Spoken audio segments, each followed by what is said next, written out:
I wasn't even invited to the reading of the will. They said it was for the family, as if I was something else, an outsider, a stain on their reputation, a reminder of everything they wished to forget when Aunt Lillian called me ungrateful. In front of everyone at Grandma's hospital bedside, no one corrected her, not my uncle, not my cousins. Not even my own mother. It didn't matter that I was the one who fed Grandma when her hands trembled, that I stayed through the long nights, when her lungs wheezed like broken bellows, that I combed her white, thinning hair and listened to the same story about her childhood farm every evening because she felt forgotten. They didn't see that. All they saw was a girl who left the family business, a girl who didn't grovel for scraps at the dinner table, who dared to walk away. I wasn't surprised when they excluded me. What surprised me was the lawyer. It started the day after her funeral. Cold, gray rain slicked the pavement as I stood outside the stone chapel where they'd buried her. My coat was soaked through, but I didn't leave. I couldn't. It felt wrong, like there was still something unsaid between us. Grandma had gripped my hand tighter than usual the last time we spoke. Her eyes were foggy with medication, but her voice had been clear, almost too clear. They'll try to erase you, she said, but you are not forgotten. Trust in what's hidden. I didn't know what she meant until the next day. I was cleaning out the single-bedroom apartment I could barely afford when my phone rang. Unknown number. I almost ignored it, thinking it might be a debt collector or worse, my mother. But something made me pick up. Is this Miss Eleanor Wright? A man asked, formal and low-voiced. Yes, I said slowly. My name is Peter Langford. I was your grandmother's attorney. I understand you weren't present at the will reading yesterday. No, I wasn't, I said, the business rising before I could stop it. I suspected as much. He replied, your grandmother left behind specific instructions regarding you. I'd like to meet with you privately today, if possible. I froze. Why? He paused, because the version of her will that was read yesterday was not the final one. Langford's office was tucked inside an aging stone building downtown. It was the kind of place with bookshelves full of untouched legal volumes and a ticking grandfather clock that echoed like a metronome for bad news. He greeted me with a firm handshake and eyes that looked like they'd seen their fair share of betrayal. She was very deliberate, he said. Once I was seated in front of his heavy mahogany desk. Changed her will 6 months ago. She did. Not want the rest of your family to know. Why? I asked because she believed rightly. I think that they would try to contest it if they saw what she'd done. He pulled out a folder and slid it toward me. Your grandmother left everything to you. I blinked. Everything? He nodded. Her estate, her home, the farmland in upstate, and the trust fund. I couldn't speak. My throat closed as a dozen emotions warred in my chest: disbelief, guilt, rage, and something else that burned hotter. Justice. They'll come after it, I said. Langford's face was unreadable. Yes, and you'll have to be ready. They found out within a week. It started with a phone call from Aunt Lillian pretending to be shocked, then offended, then furious. You manipulated her, she hissed. You always were a little parasite. My mother left a voicemail that started with weeping and ended with threats of court. My cousin Marcus posted something cryptic on social media about family snakes. I didn't respond to any of it. They weren't grieving her. They were grieving their imagined wealth. I didn't want the house, honestly. The old Victorian mansion sat on the edge of town, wrapped in ivy and ghost stories. But it was mine now. I moved in that same month. I told myself I'd sell it later, when the dust settled. For now, it gave me shelter and distance, but the house didn't feel empty. Grandma's presence lingered in the ticking of the clock, the smell of rose water in the upstairs hallway, the neatly labeled boxes she left behind. One box was marked only with my name. Inside, I found journals, dozens of them. And at the bottom, a sealed letter. My hands trembled as I opened it. My dearest Ellie, if you're reading this, then I'm gone. And if I know our family, they've already sharpened their claws. I left everything to you, not just because I love you, but because you were the only one who ever saw me as more than a wallet. You were the only one who sat with me in silence and still made me feel heard. But be careful. They will not take this lightly. There are things in this family that were never meant to see the light of day. You will find the key to the study in the base of the clock. Use it when the time comes. All my love, Grandma held the letter for a long time.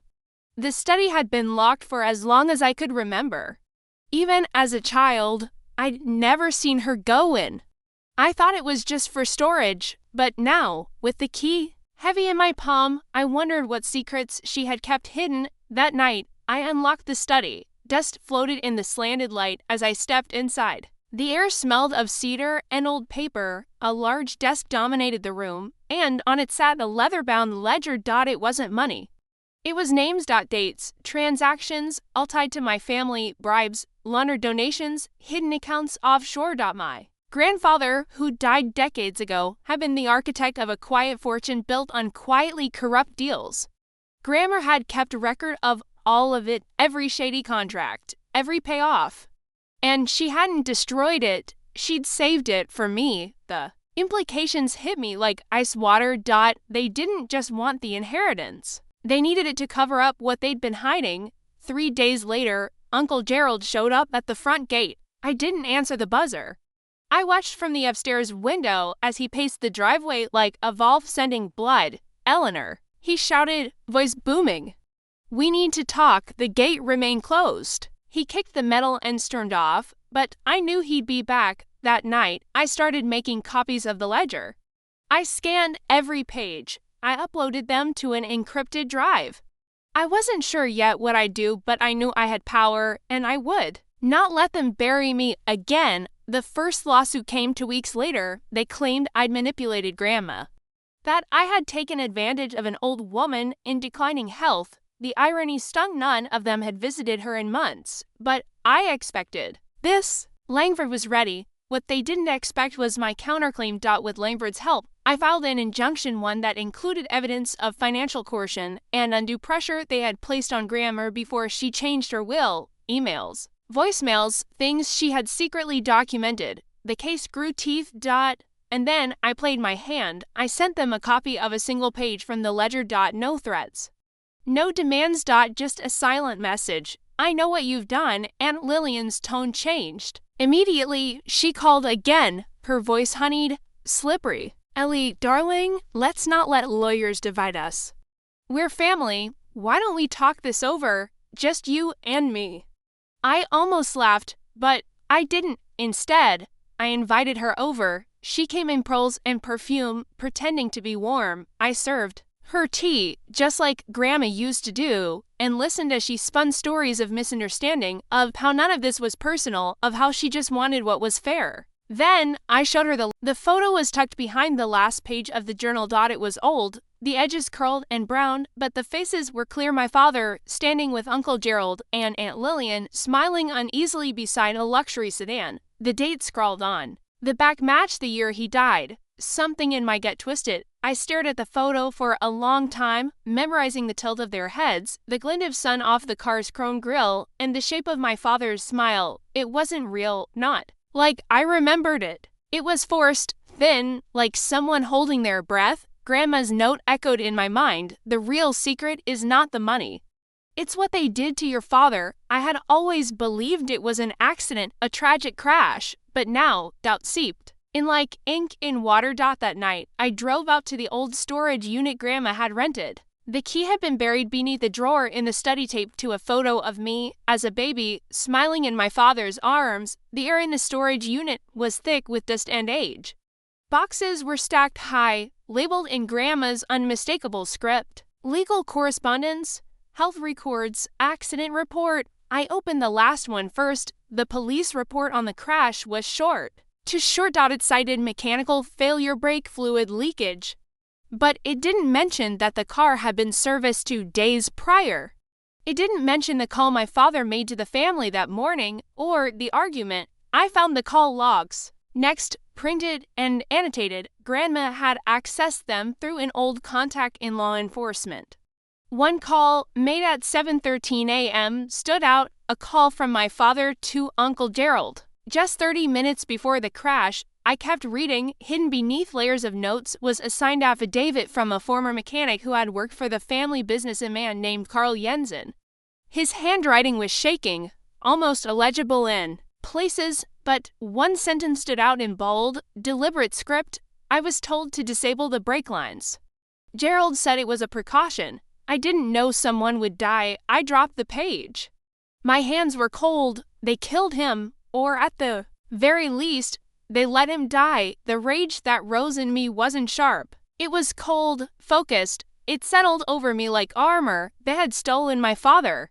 Lied to me, erased him from the story like he never mattered.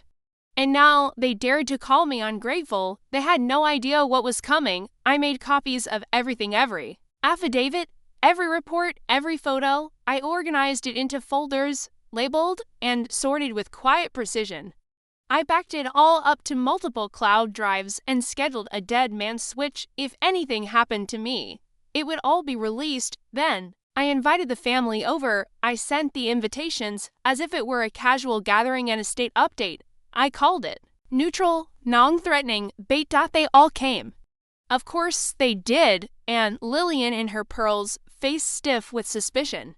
Uncle Gerald, silent and tense, the muscles in his jaw twitching. My mother fidgeting and strangely pale, Marcus and his sister Rachel followed, both with eyes that scanned the walls like they were already measuring what they thought would be theirs. We sat in the parlor. I served tea again. No one touched it this time. I know about my father, I said.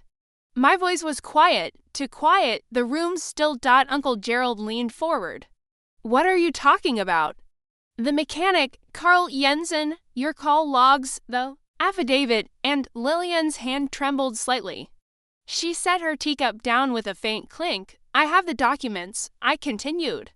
And I've secured them with a legal firm, the press, and 3 online publishers if anything happens. To me, if I disappear, if I so much as fall down the stairs, it all goes public. Uncle Gerald's face darkened. You wouldn't dare. I already did, I replied. The silence that followed was suffocating. Then my mother spoke. He wasn't supposed to be in the car, she whispered. Every head turned to her. What? I asked, my mouth dry. They were targeting someone else, she said, her voice cracked. It was meant to scare him, not kill him.